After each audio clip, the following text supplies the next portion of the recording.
The plagues brought through Aaron. From the infliction of the first plagues until the passing of the last, after which the Egyptians yielded all that Moses and Aaron demanded, there elapsed a whole year. For 12 months is the term set by God for the expiation of sins. The deluge lasted 1 year. Job suffered 1 year.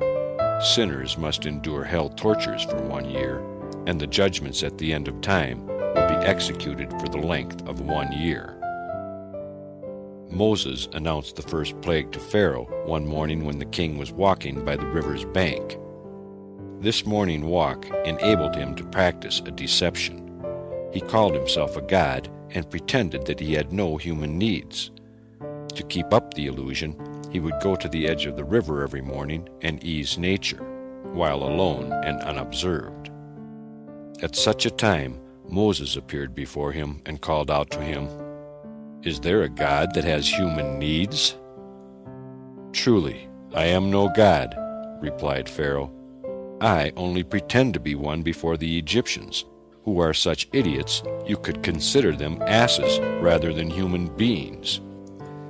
Then Moses told him that God would turn the water into blood if he refused to let Israel go. In this warning we can discern the difference between God and man.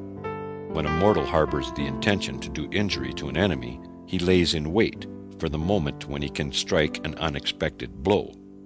But God is outspoken.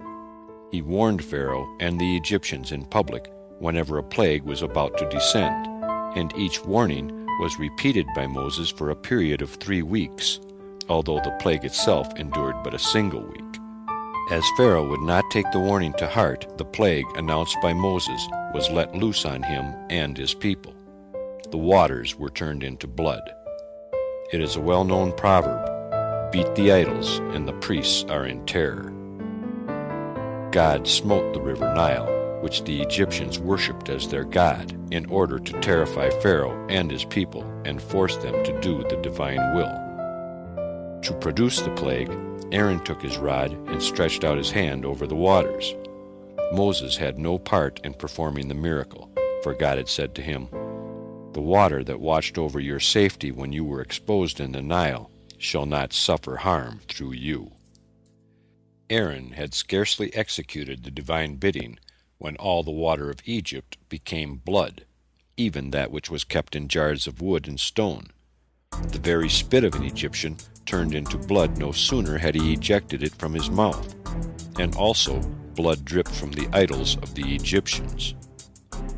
The transformation of the waters into blood was intended mainly as a punishment for the oppressors, but it was at the same time a source of profit for the oppressed. It gave the Israelites the opportunity of amassing great wealth. The Egyptians paid them large sums for their water, for if an Egyptian and an Israelite drew water from the same trough, the portion carried off by the Egyptian was bound to be useless. It turned into blood. To be sure, nothing helped the Egyptians in their distress, for though they drank water from the same cup as an Israelite, it became blood in their mouth. However, this plague did not impress Pharaoh as a punishment inflicted in the name of God, because, with the help of the angels of destruction, the magicians of Egypt produced the same phenomena of changing water into blood. Therefore, he heard not the words of Moses. The next was the plague of the frogs, and again it was Aaron that performed the wonder. He stretched forth his rod over the rivers and caused frogs to come up on Egypt. Moses, whose life had been preserved by the water, was kept from poisoning his Savior. At first only a single frog appeared, but then he began to croak, summoning so many of his companions that the whole land of Egypt swarmed with them. Whenever an Egyptian took his stand, frogs appeared, and in some mysterious way they were able to pierce the hardest of metals, and even the marble palaces of the Egyptian nobles. If a frog came close, the walls split asunder immediately. "Make way," the frogs would call out to the stone, "that I may do the will of my Creator." And at once the marble showed a rift, through which the frogs entered, and then they attacked the Egyptians bodily, and mutilated and overwhelmed them. In their zeal to fulfill the request of God, the frogs cast themselves into the red-hot flames of the bake ovens and devoured the bread. Centuries later, the three holy children, Hananiah, Mishael, and Azariah, were ordered by Nebuchadnezzar to pay worship to his idols on penalty of death in the burning fire. And they said, "If the frogs, which were under no obligation to glorify the name of God, nevertheless threw themselves into the fire to execute the divine will concerning the punishment of the Egyptians, how much more should we be ready to expose our lives?" And the zealous frogs were not unrewarded. While the others were destroyed from Pharaoh and the Egyptian houses at the moment appointed as the last of the plague, God saved those in the bake ovens. The fire had no power to do them the least harm. Now, although the Egyptian magicians also brought up frogs on the land of Egypt through the help of demons, Pharaoh nevertheless declared himself ready to let the people go, to sacrifice to the Lord. The difference between this plague and the first was that water turned into blood had not caused Pharaoh any personal inconvenience, while the swarms of frogs inflicted him physical suffering. So he gave the promise to Moses to let Israel go, in the hope of ridding himself of the pain he experienced. And Moses, in turn, promised to entreat God for Pharaoh on the following day. It could not be done at once, because the 7 days' term had not yet elapsed. The prayer offered by Moses in behalf of Pharaoh was granted. All the frogs perished, and their destruction was so swift that they could not retreat to the water.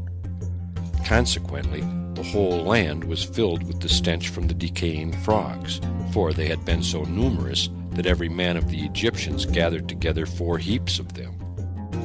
Although the frogs had filled all the marketplaces and stables and dwellings, they retreated before the Hebrews as if they had been able to distinguish between the two nations, as if they knew which of them it was proper to abuse and which to treat with consideration. Besides sparing the Hebrews in the land of Egypt, the frogs kept within the limits of the land, in no way entrenching on the territory of the neighboring nations. Indeed, they were the means of settling peaceably an old boundary dispute between Egypt and Ethiopia. Wherever they appeared, that was Egypt. All beyond that line belonged to Ethiopia. Pharaoh was like the wicked that cry to God in their distress, and when their fortunes prosper, slide back into their old impious ways. No sooner had the frogs departed from him, his houses, his servants, and his people, than he hardened his heart again, and refused to let Israel go. Then God sent the plague of lice, the last of those brought on Egypt through the mediation of Aaron. Moses could have no part in it, for, said God, "The earth that afforded you protection when she permitted you to hide the slain Egyptian shall not suffer through your hand." The Egyptian magicians, having boasted that they were able to reproduce the first 2 plagues, which was not true, for they did not bring them about on their own enchantments, but only because Moses willed and allowed them to do it, God put to shame with the 3rd plague. They tried in vain to imitate it. The demons could not aid them, for their power is limited to the production of things larger than a barley grain, and lice are smaller. The magicians had to admit, this is the finger of God. Their failure put an end at once for all their attempts to do as Moses did. But Pharaoh's heart was hardened, and God spoke to Moses, saying, "This wicked fellow remains hard of heart, in spite of the 3 plagues. The 4th will be much worse than those that preceded it. Go to him, therefore, and warn him. It would be well for him to let my people go, that the plague does not come on him." The plagues brought through Moses. The 4th plague was also announced to the king early in the morning by the river bank. Pharaoh went there regularly, for he was one of the Magi, who need water for their enchantments. Moses' daily morning visits were beginning to annoy him, and he left the house early in the hope of circumventing his tormentor. But God, who knows the thoughts of man, sent Moses to Pharaoh at the very moment of his going forth. The warning of the plague that was imminent did not have any effect on Pharaoh, so God sent the fourth plague, a mixed horde of wild animals, lions, bears, wolves, and panthers, and so many kinds of birds of prey that the light of the sun and the moon were darkened. These beasts came on the Egyptians as a punishment for wanting the seed of Abraham to amalgamate with the other nations.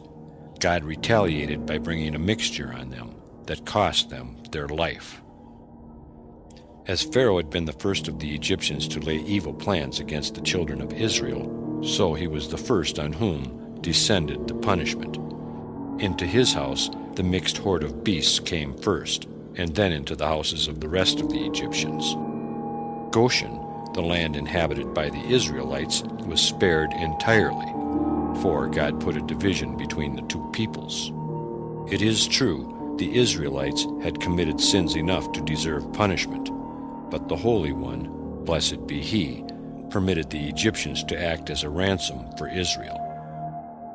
Again, Pharaoh expressed his willingness to let the children of Israel sacrifice to their God, but they were to stay in the land and do it, not go outside into the wilderness.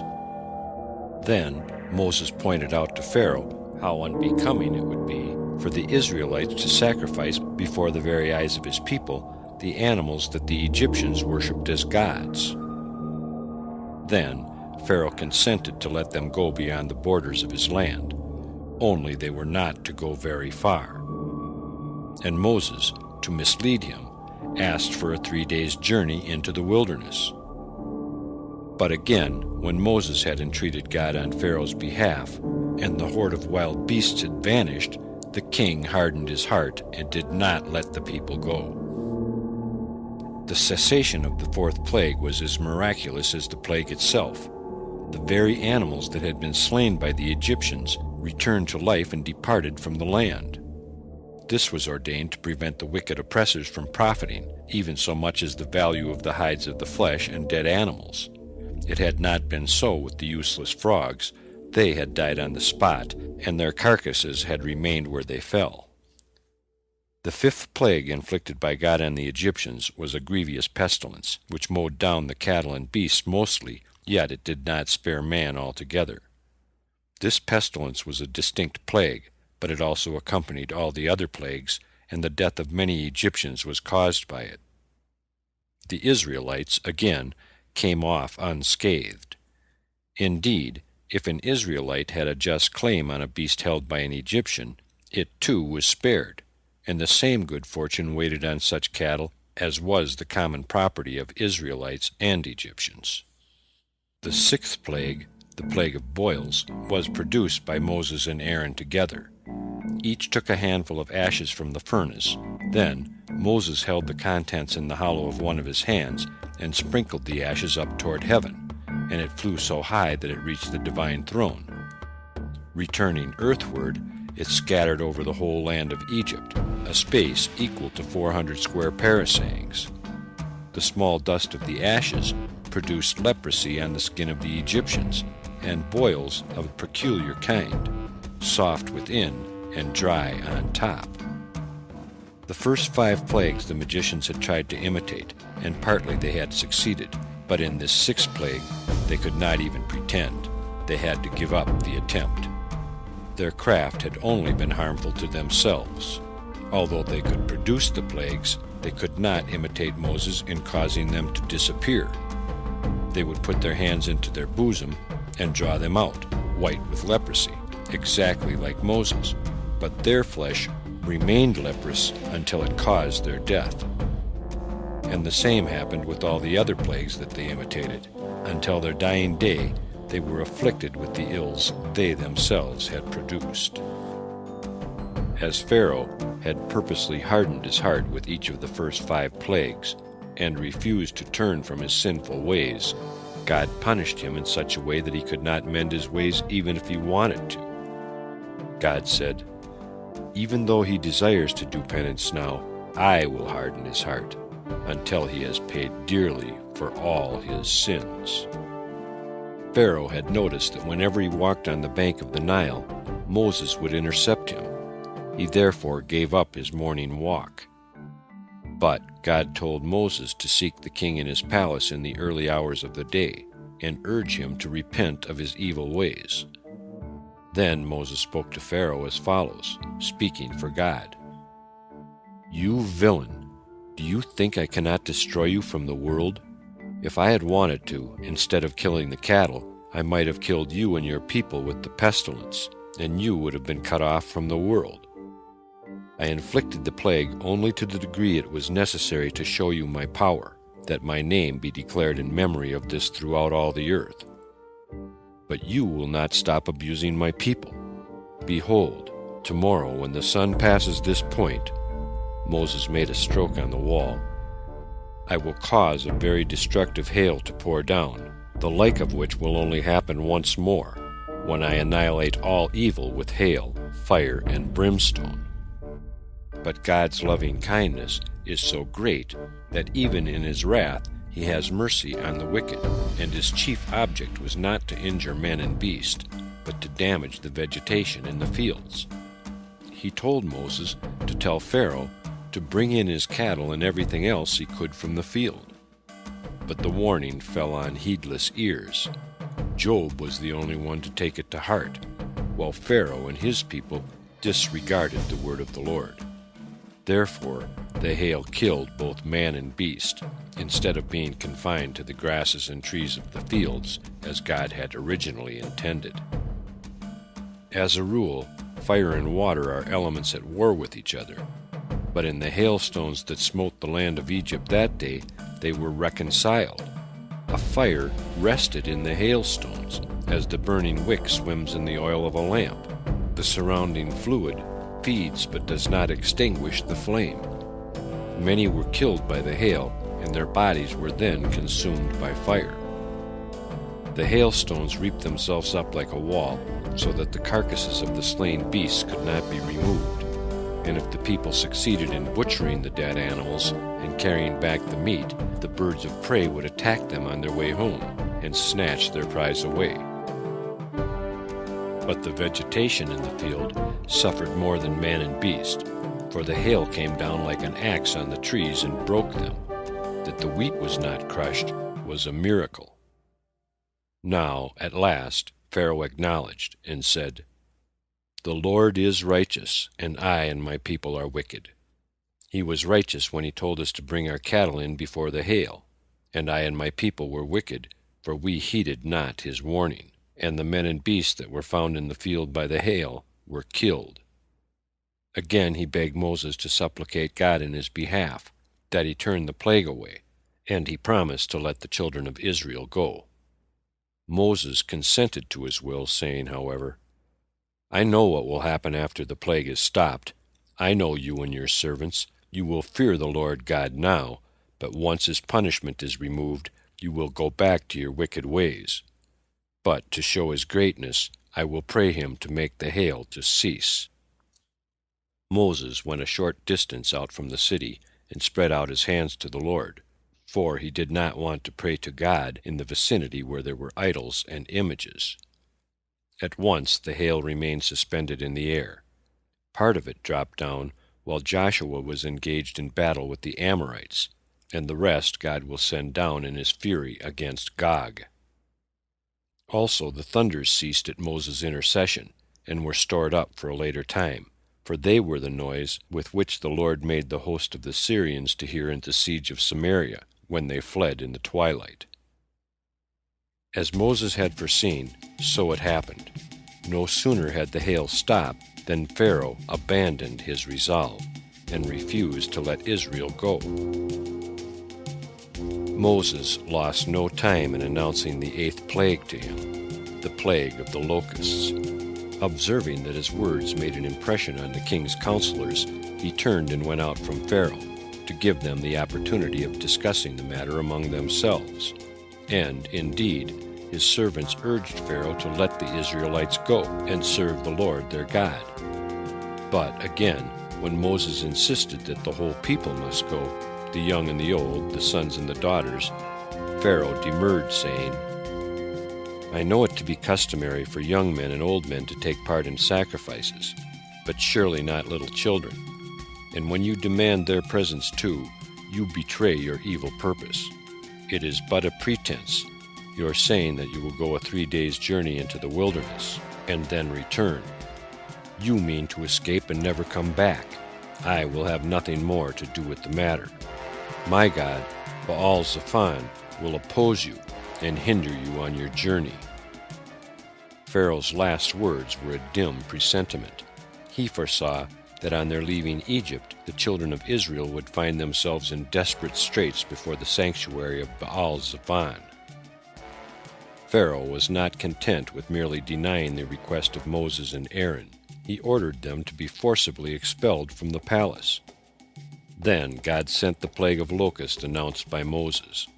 They ate every herb off the land, and all the fruit of the trees that the hail had left, and there remained no green thing. And again Pharaoh sent for Moses and Aaron to ask their forgiveness, both for his sin against the Lord God in not having listened to his word, and for his sin against them for having chased them out and cursing them. Moses, as before, prayed to God in Pharaoh's behalf, and his petition was granted.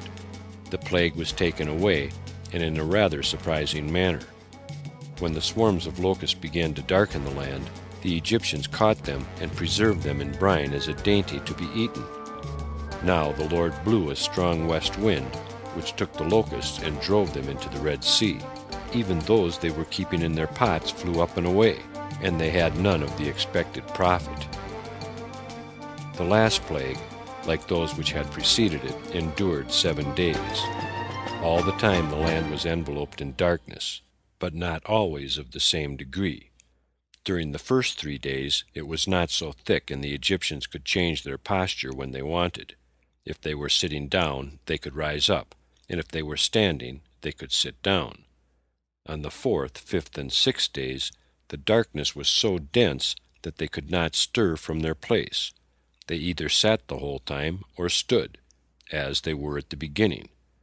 So they remained until the end. The last day of darkness overtook the Egyptians, not in their own land, but at the Red Sea on their pursuit of Israel. The darkness was not of the ordinary earthly kind. It came from hell, and it could be felt. It was as thick as a dinar, and all the time it prevailed, a celestial light brightened the dwellings of the children of Israel, so they could see what the Egyptians were doing under the cover of darkness.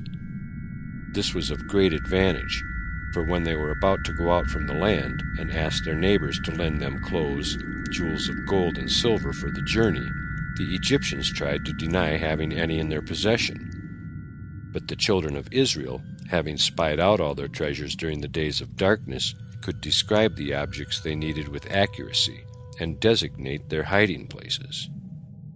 The Egyptians reasoned that the words of the Israelites could be taken implicitly as they spoke them, for if they had any idea of deceiving them, asking for a loan, when they intended to keep whatever was given them, they might have simply stolen whatever they desired during the days of darkness.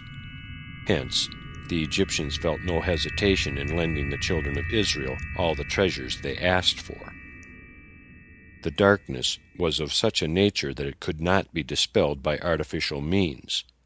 The light of a fire kindled for household uses was either extinguished by the violence of the storm, or else it was made invisible and swallowed up in the density of the darkness. Sight, that most indispensable of all the external senses, though unimpaired, was deprived of its use, for nothing could be discerned, and all the other senses were overthrown, like subjects whose leader has fallen. None was able to speak or hear, nor could anyone venture to take food, but they lay themselves down in quiet and hunger, their outward senses in a trance. Thus they remained, overwhelmed by the affliction, until Moses had compassion on them again, and begged God in their behalf, who granted him the power of restoring fine weather, light instead of darkness, and day instead of night. Intimidated by this affliction, Pharaoh permitted the people to go, the little ones as well as the men and the women. The only thing he asked was that they leave their flocks and their herds behind. But Moses said, As you live, our cattle shall go with us. If but the foot of an animal belongs to an Israelite, the beast shall not be left behind in Egypt. This speech exasperated Pharaoh to such a degree that he threatened Moses with death if he should ever see his face again. At this very moment the Lord appeared to Moses and told him to inform Pharaoh of the infliction of the last plague, the slaying of the firstborn. It was the first and last time that God revealed himself in the royal palace. He chose the residence of Pharaoh on this occasion that Moses might not be branded as a liar, for he had replied to Pharaoh's threat of killing him if he saw his face again with the words, You have spoken well. I will see your face again no more.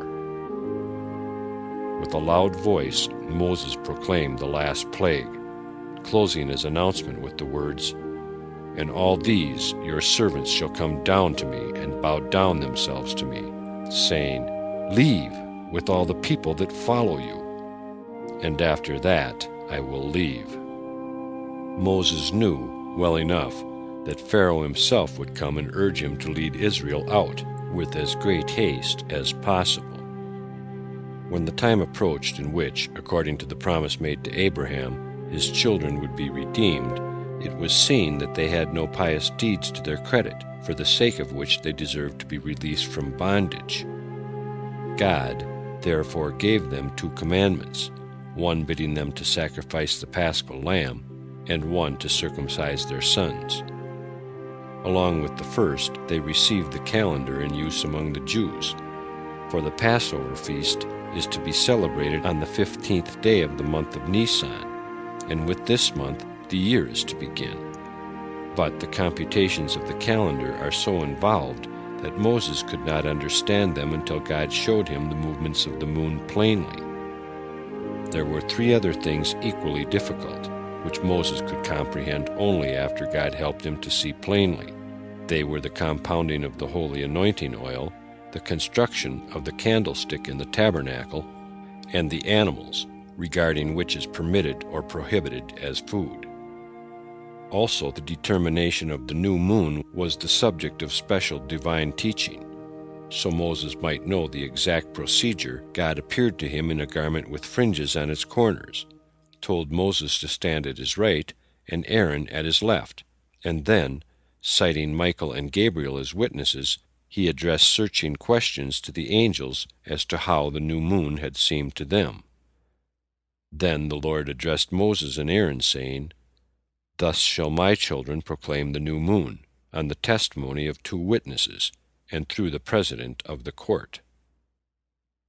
When Moses appeared before the children of Israel and delivered the divine message to them, telling them that the redemption would come about in the month of Nisan, they said, How is it possible that we should be redeemed? Is not the whole land of Egypt full of idols?